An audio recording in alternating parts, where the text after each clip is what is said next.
Olá, meu nome é Guilherme, bem-vindos ao Trespasse e no vídeo de hoje eu vou comentar as minhas 5 óperas favoritas da vida.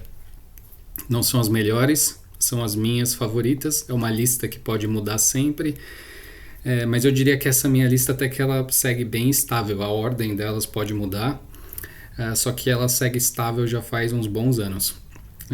Só um comentário, eu não vou dar a ficha técnica das óperas, nem comentar a sinopse, nada disso, porque primeiro eu não vou falar nada de obscuro aqui, então tá tudo facilmente disponível na internet, se é que vocês já não sabem as sinopses.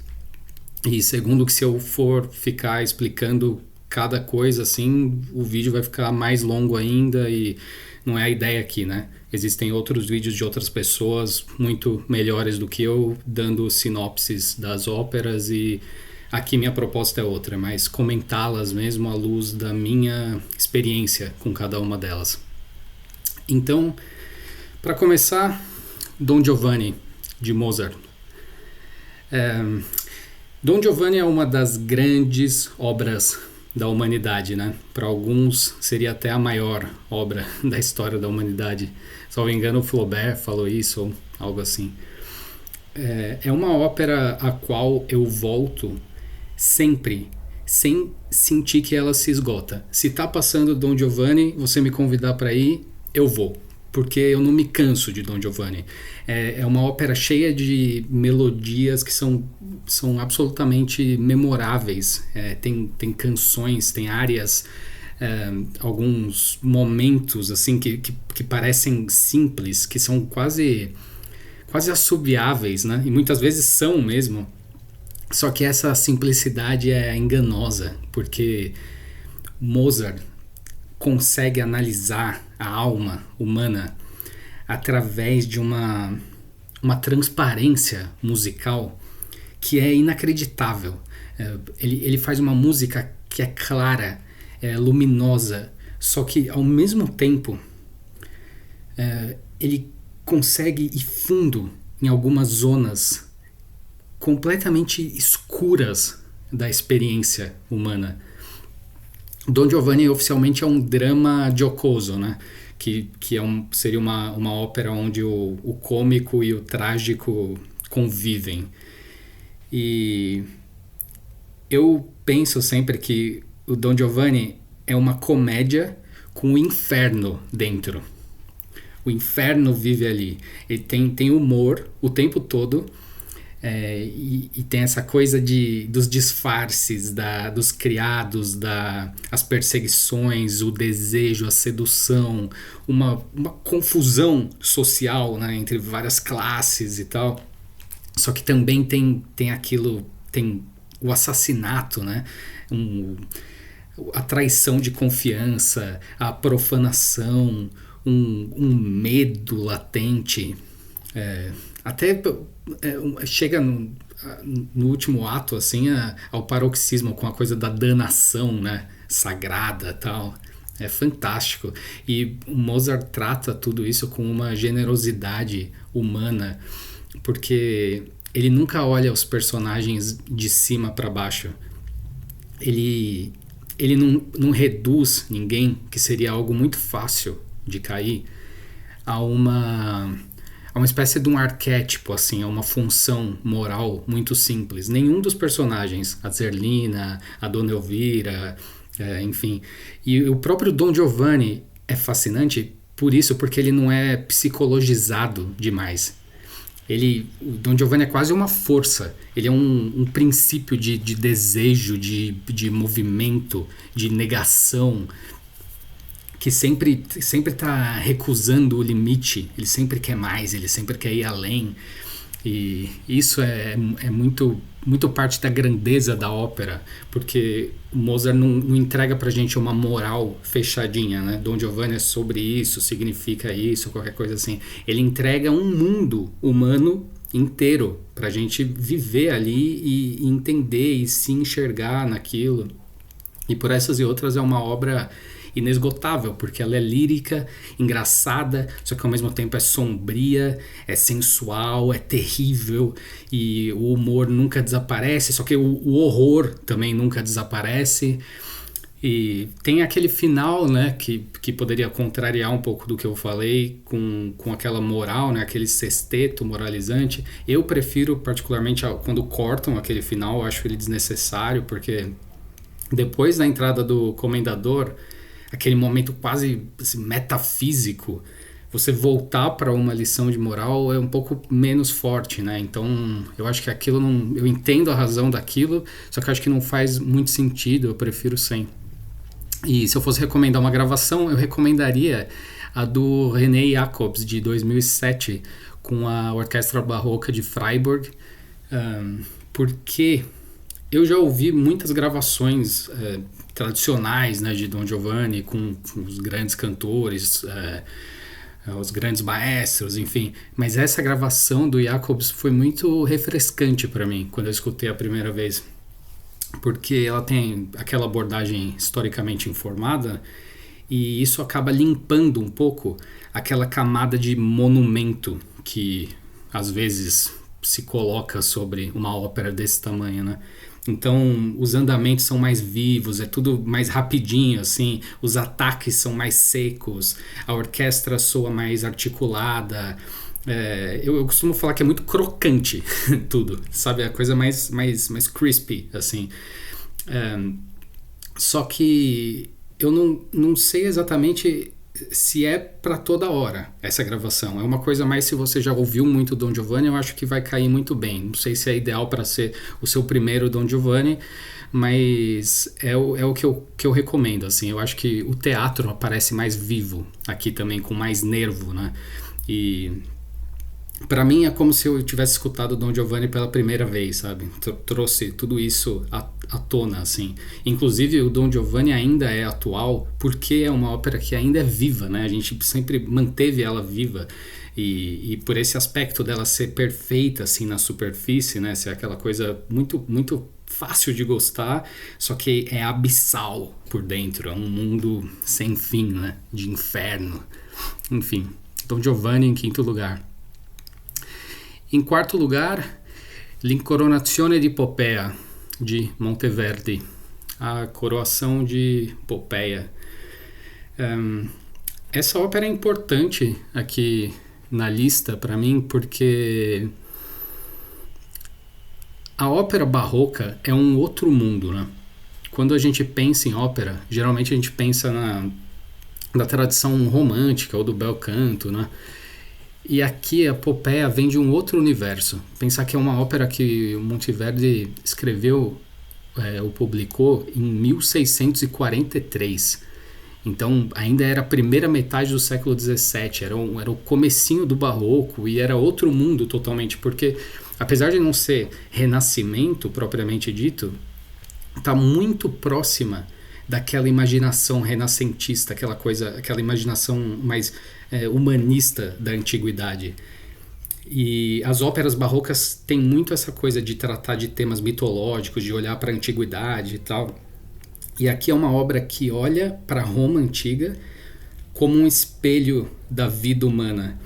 Porque o mais fascinante é que essa não é uma ópera mitológica, é uma ópera histórica. Ela está tratando de história romana mesmo, da coroação de Popeia.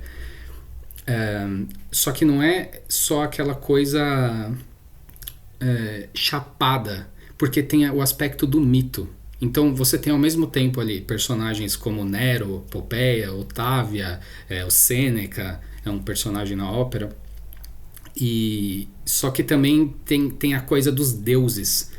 Então é uma história em um mundo em que política, o erotismo, a coisa do destino, da fortuna, né? Ainda convivem, essas coisas convivem. Elas... É estranho pensar assim, logo no prólogo você já tem os deuses discutindo sobre o destino daqueles humanos. E então é como se fosse uma ópera histórica da antiguidade, só que olhada com o olhar que os antigos teriam dado aquilo, porque eles sempre misturavam, né, essas coisas. Eu estou falando aqui de uma forma bem superficial, assim, meio que de improviso, então vocês me perdoem qualquer inconsistência, né? Mas é mais ou menos assim que eu vejo. É uma ópera sobre poder, sobre sedução, a manipulação, e ela chega a ser quase escandalosa nesse sentido, porque o amor triunfa, só que ele triunfa junto com a corrupção, com a injustiça, a vitória dos mais fortes sobre os mais fracos. Ela tem uma ambiguidade moral muito moderna. E musicalmente tem aquele estranhamento para quem está acostumado à ópera romântica, que funciona, é muito engraçado, assim, você coloca para tocar uma ópera barroca e aquilo já funciona como uma espécie de um perfume, assim, uma névoa que te coloca em um outro regime de percepção. É algo muito diferente do que a gente está acostumado. O canto barroco tá mais ligado à palavra e ao gesto dramático. E a orquestra também é menor, então não é aquela vozona, aquele vozeirão projetado sobre aquela massa orquestral enorme. É uma sonoridade mais íntima, é uma música que te puxa para perto. Então é como se a gente estivesse ouvindo assim umas conspirações, umas seduções, uma coisa mais sussurrada. E por isso eu acho que Popea tem uma tensão que é muito particular, porque ela pode não ser monumental naquele sentido romântico, só que ela é perigosa, ela é muito inteligente, é sensual, é ambígua.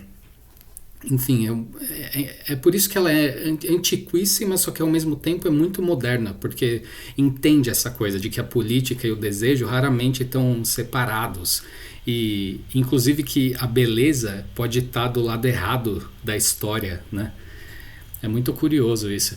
Eu lembro sempre de uma frase que eu li uma vez, acho que do Nestrovsky, estou citando ele de novo aqui no canal, que ele fala alguma coisa, salvo engano, sobre o Rameau, falando assim: ninguém começa a gostar de música clássica ouvindo os barrocos, a ópera barroca, né? Alguma coisa assim, eu estou parafraseando.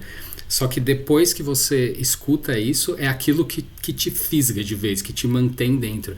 E é a maior verdade essa. Ninguém na história ouviu uma ópera do Rameau, uma ópera do Monteverdi e falou: nossa, música clássica, que coisa maravilhosa, tal. Não, você nem tem acesso a essas coisas antes de você entrar de fato nesse mundo, né? Por alguma razão, sei lá.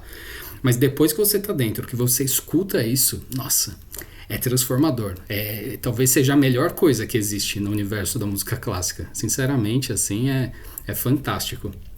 Se eu fosse recomendar uma gravação, seria a de 93, com o John Elliott Gardner regendo os English Baroque Soloists, e com a Sylvia McNair e a Anne-Sophie von Otter, que é uma gravação bem clássica dessa ópera, e também ela é historicamente informada, né? E acho que deixa o universo assim daquela antiguidade muito vivo. A ópera ele mantém muito essa coisa do teatro dessa ópera. Enfim, fica a minha recomendação aí para L'Incoronazione di Popea de Monteverdi. Agora, em terceiro lugar, Der Rosenkavalier, o Cavaleiro da Rosa, de Richard Strauss. Strauss é o meu compositor favorito de ópera, e talvez seja o compositor também de ópera ao qual eu mais recorro, que eu mais volto a escutar e tal. Para mim, a orquestração romântica chega ao auge naquele romantismo tardio, sobretudo com o Mahler e com o Strauss, né? Mas aí na ópera o Strauss é imbatível, obviamente. E nessa ópera especificamente, ele consegue uma proeza que pareceria impossível na teoria. Strauss consegue captar um ethos mozartiano. Essa ópera tem alguma coisa do Fígaro, que eu falo, as bodas de Fígaro do Mozart, de Così fan tutte também do Mozart, uma coisa de comédia de costumes, de disfarce, de desejo, de jogo social, uma coisa bem mozartiana assim. Só que tudo isso passa por uma linguagem do século XX. É um Mozart visto através do romantismo tardio. Então é como se fosse o século XVIII, porque a ópera se passa no século XVIII. apesar de ser uma ópera do início do século XX, acho que eu não falei isso, né? Que é esse século XVIII sonhado por uma Viena que já está pressentindo a própria decadência. O Strauss lançou essa ópera pouquíssimos anos antes da Primeira Guerra. E aí, aquilo lá, aquela história toda que eles viveram, né? O auge do Império Austríaco e tal, viraria o que o Stefan Zweig viria chamar de o mundo de ontem, né? Nossa, me fugiu o termo que ele usava. Que seria isso, o mundo de ontem, uma coisa que acabou e tal. Aquele fin de siècle também já estava, aquilo tudo estava em ebulição, as pessoas já estavam pressentindo, né? Esse é um tema muito recorrente em vários filmes e tal. A própria Morte em Veneza também traz isso em alguma medida, né? Enfim, não vou me perder aqui. A música aqui do Rosenkavalier é uma música muito luxuosa, uma orquestra muito com muita coisa acontecendo, muito sedutora, ela é complexa, é uma música cheia de sagacidade também, só que apesar de tudo isso ela consegue ser leve, como uma ópera de Mozart. Ela é repleta de humor o tempo todo, é uma comédia, o Cavaleiro da Rosa. Então ela é leve. Só que o Strauss alcançou essa leveza por uma via da memória. Ela é leve, só que com memória, porque é uma leveza atravessada pelo tempo. A Marechala, que talvez seja a protagonista da ópera, uma das, né?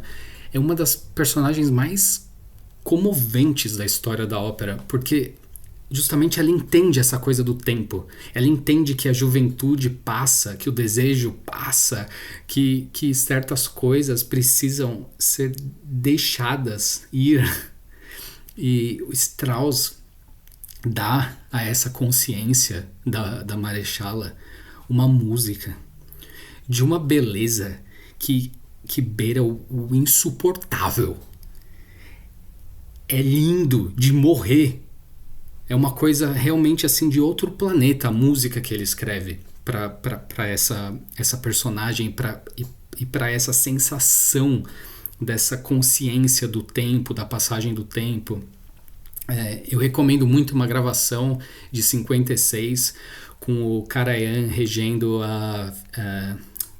salvo engano é a Philharmonia Orchestra de Londres, com a Elisabeth Schwarzkopf e a Christa Ludwig, que é antológica, porque é uma gravação que entende essa mistura da coisa luxuosa, bonita, vienense, até o caroço, só que com esse espírito, né? Ela capta esse espírito.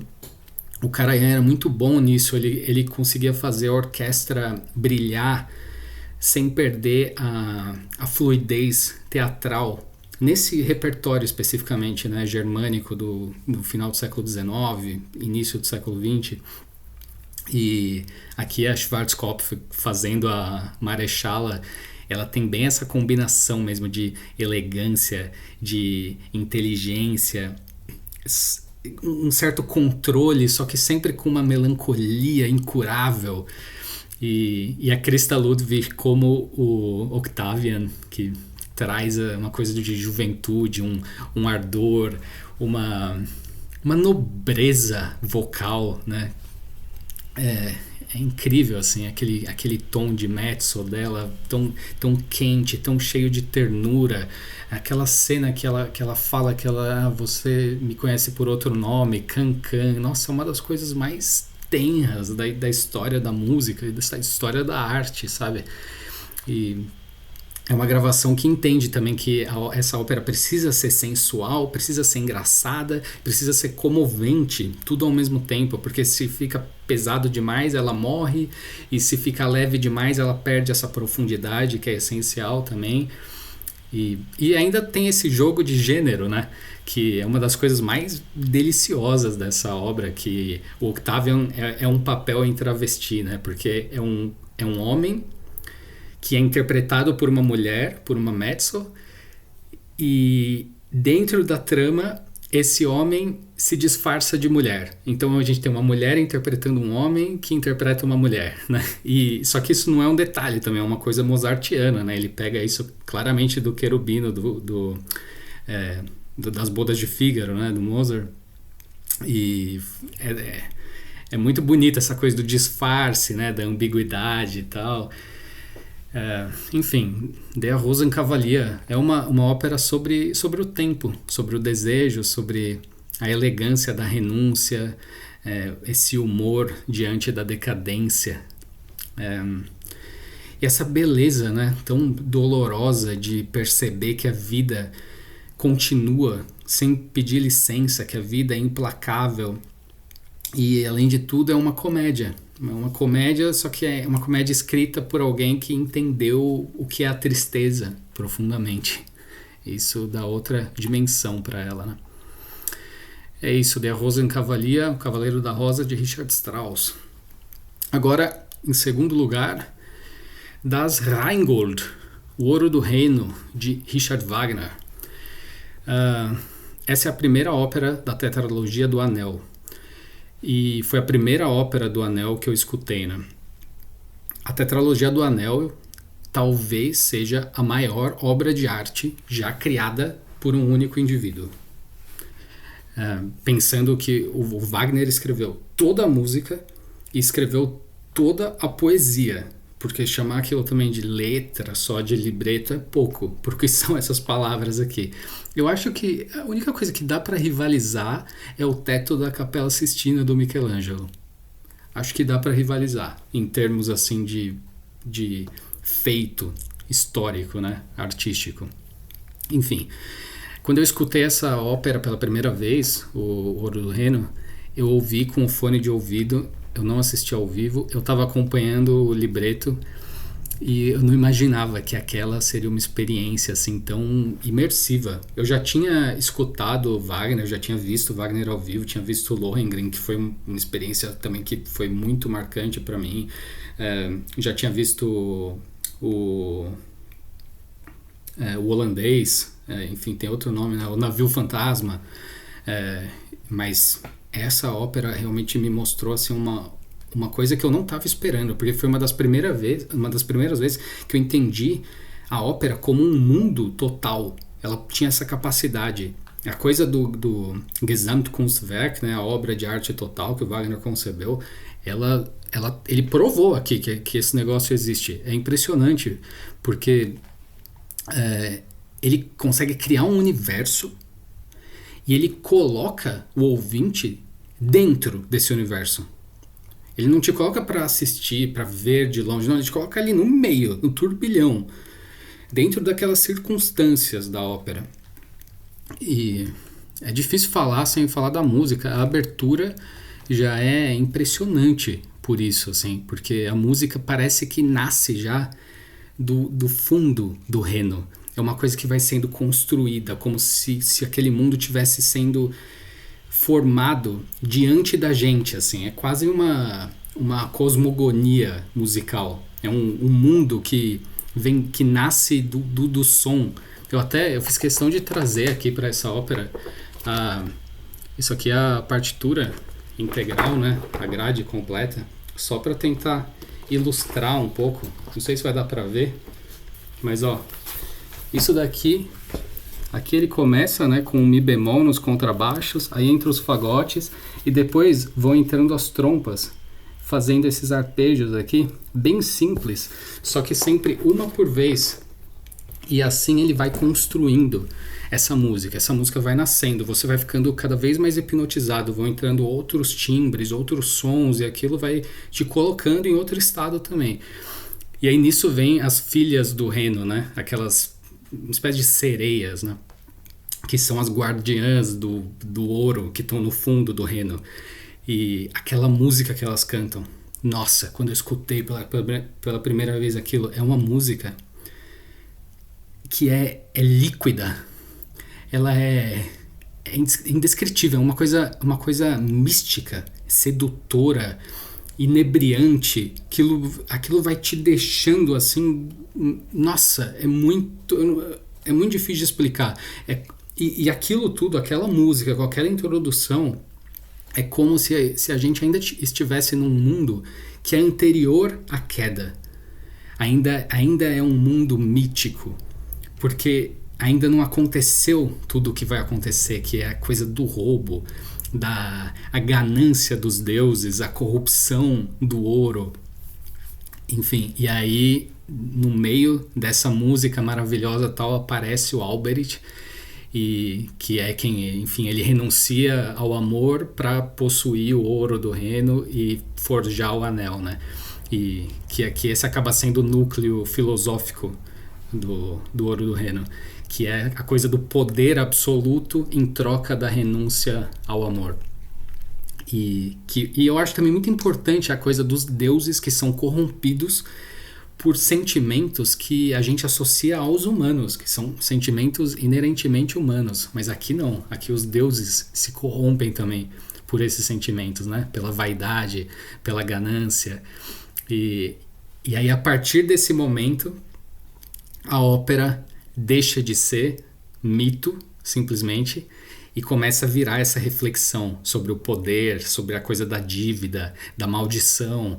E uma das cenas que mais me marcou também foi a descida a Nibelheim, que o Wotan, que é um dos deuses, né, e o Loga, que é outro deus, descem ao subterrâneo, ali no reino dos Nibelungos, e Wagner transforma a música ali, que antes era aquela coisa líquida, etérea, em matéria, né? A sonoridade que, sei lá, que era água, começa a virar metal. Aqui, isso aqui tá bem nítido aqui também. Deixa eu ver se eu consigo mostrar mais ou menos. Aqui, ó.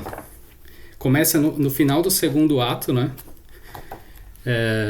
O Wotan chega pro Loga, ele fala: Auf, Loga, hinab mit mir nach Nibelheim fahren wir. Né? Que é essa parte aqui, não sei se dá pra ver. Que é, o Wotan fala pro Loga: vamos lá para baixo, nós vamos para Nibelheim, que é onde eles sabem que tá o Alberich, né? E aí o Wagner começa uma música completamente alucinante, que é quando eles começam a descer. E eles vão fazendo essa jornada e cada vez mais você vai entrando com eles naquela espiral. Você pensa: meu Deus do céu, onde esses caras estão me levando enquanto ouvinte? E aqui, pra mim, chega no auge, uma coisa que me marcou muito, que o Wagner escreve isso daqui, ó. Ele simplesmente pede 18 bigornas fora da cena. 18 bigornas começam a ser tocadas com martelos de metal para justamente simbolizar essa coisa do anel que está sendo forjado, porque o Alberich escravizou os Nibelungos, né? E então você vai escutando aquele som da indústria, que é som mais humano do que a indústria. Então essa é a virada de vez da ópera, né? É o final da segunda cena, e aí quando entra na terceira cena eles já estão em Nibelheim. E é muito, muito lindo isso, né? Como ele faz essa transição, como o Wagner consegue captar o espírito da música, né? Não só o que é a música, mas o que a música tá falando, né? Com os timbres, com as notas, com os sons. E o fato da própria orquestra virar espaço da cena, né? A gente sentir essa descida na pele, sentir essa coisa física, esse perigo, esse subterrâneo em vários sentidos. Nossa, é muito louco isso. E por isso que Rheingold tem essa força cósmica, porque tudo ali parece maior do que a nossa psicologia individual, sabe? Talvez até outras óperas, né, do Anel sejam mais célebres, né? Sobretudo a Valquíria, o Crepúsculo dos Deuses e tal. Só que, para mim, o Ouro do Reno foi a que mais me marcou, porque foi a primeira porta. Foi quando eu tomei contato com aquele mundo pela primeira vez. É o mundo em que o anel se abre, né? E, enfim, já falei demais aqui. Se eu fosse recomendar uma gravação, eu sugiro novamente o Karajan, parece que eu sou o maior fã do Karajan, né? O cara não tá nem no meu top 10 de regentes, com certeza, mas para esse repertório aqui, nesse caso, ele era muito bom mesmo. E aqui é uma gravação dele de 67 com a Filarmônica de Berlim, em que quem faz o Wotan é o Dietrich Fischer-Dieskau, que, pô, sem comentários, né? E nesse repertório germânico, assim, de criação do mundo tal, essa gravação realmente, nossa, tira de letra. Recomendo demais. Escutem, se você nunca ouviu, se você gosta de fantasia, ou se você não gosta de fantasia, mas se você gosta de arte, escute Wagner e escute Das Rheingold, o Ouro do Reno, por favor. Agora, para fechar, eu vou falar a minha ópera favorita, top 1, Falstaff, de Verdi.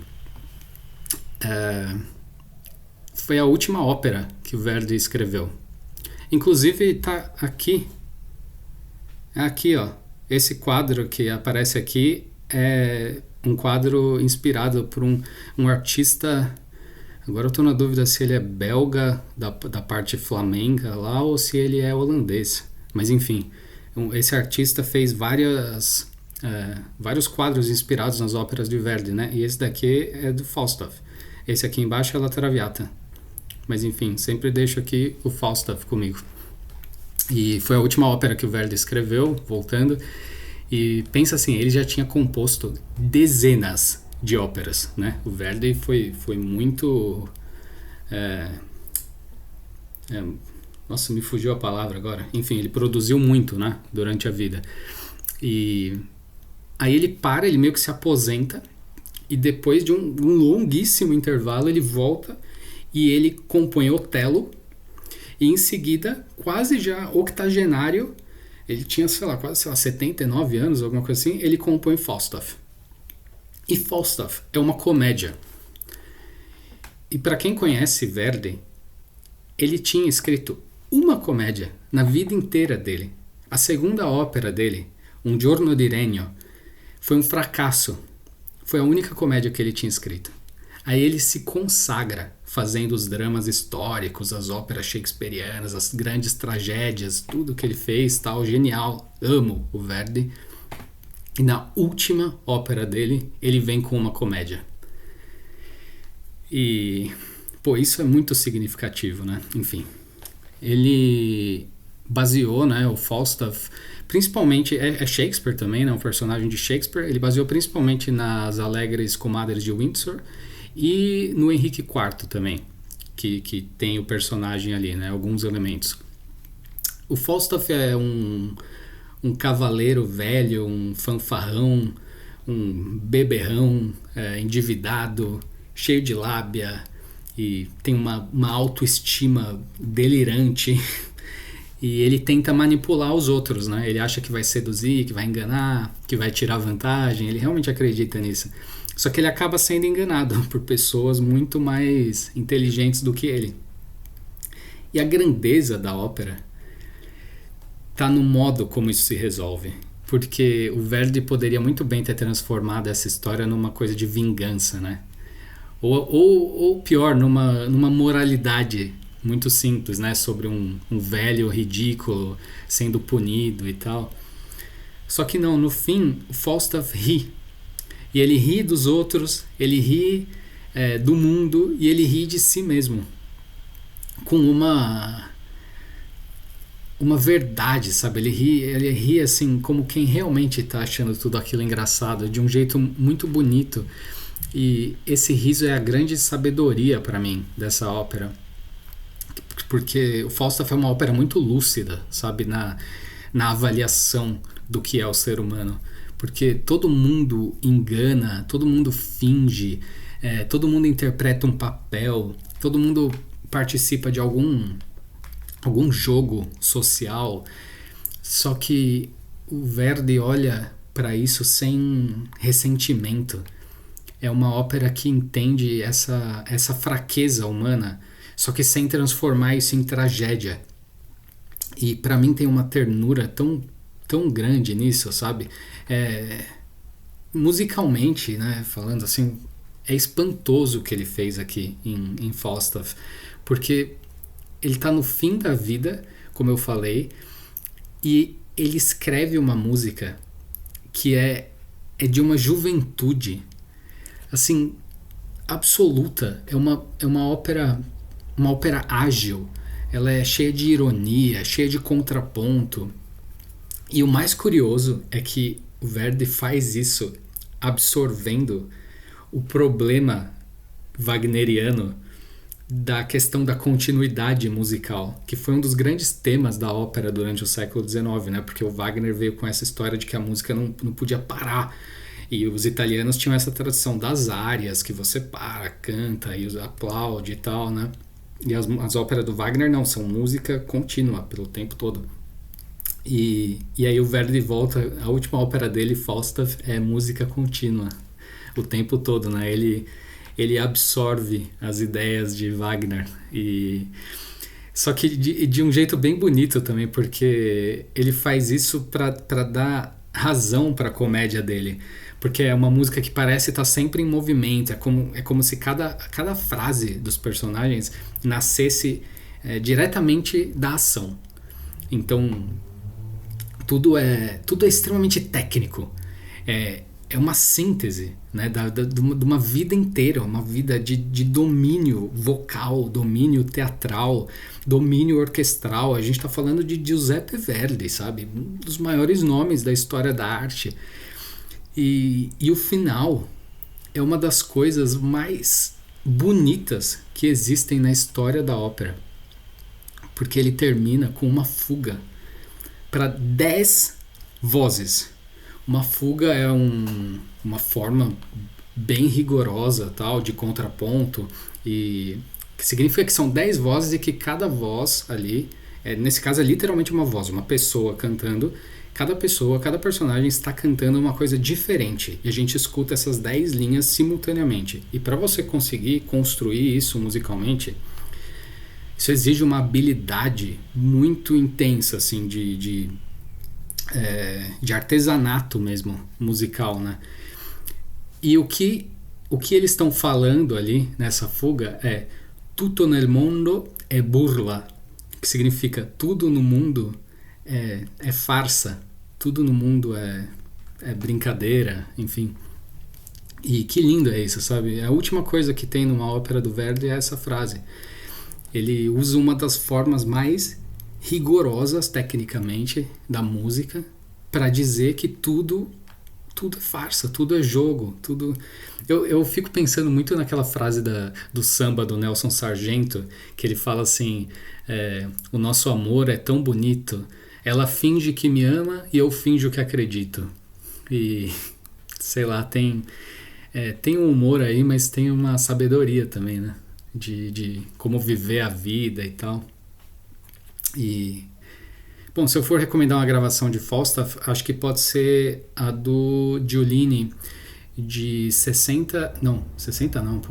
82, com o Renato Bruzon e a Katia Ricciarelli, que para mim, assim, o que me emociona nessa gravação é o aspecto humano que o Giulini traz, que ele sempre prioriza muito essa coisa do calor e da clareza da música, né? Menos o aspecto técnico, só que vem muito à tona essa coisa do calor.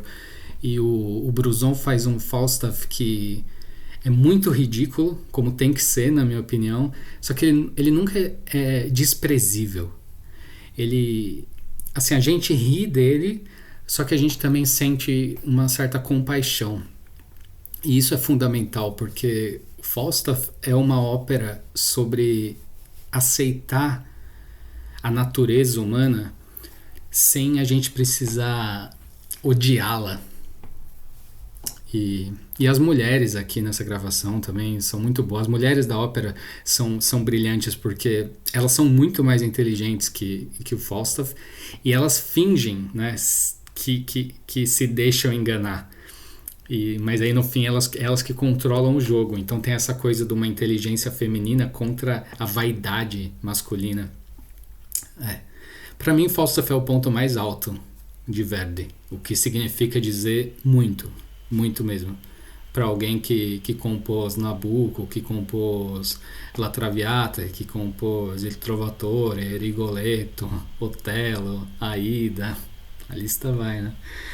E depois de uma vida inteira, sabe, escrevendo sobre paixão, sobre destino, poder, morte, sofrimento, aí ele vem e termina dizendo que a última sabedoria talvez seja saber rir. Bonito, né? Enfim, é isso. Meu top 5 óperas favoritas da vida. Já tô com 40 minutos aqui, mas não importa, eu tenho que fazer jus, né? Quanto dura uma ópera? A forma é conteúdo também. Muito obrigado a todo mundo que assistiu até aqui. Quem assistiu até aqui, deixa um comentário aí. Quero ver que você assistiu mesmo até o fim, que você é fã de ópera. E deixa seu top 5 de óperas, ou pelo menos a sua ópera favorita da vida. Ou se você não sabe nada de ópera, mas se interessou e quer saber mais e queria que eu fizesse mais algum vídeo sobre esse tema, enfim. Escreva aí, sugestões são sempre bem aceitas e eu respondo todos os comentários. Agradeço demais todo mundo, se inscreva no canal que ajuda bastante, dá um gostei e tamo junto, até o próximo vídeo. Tchau, tchau.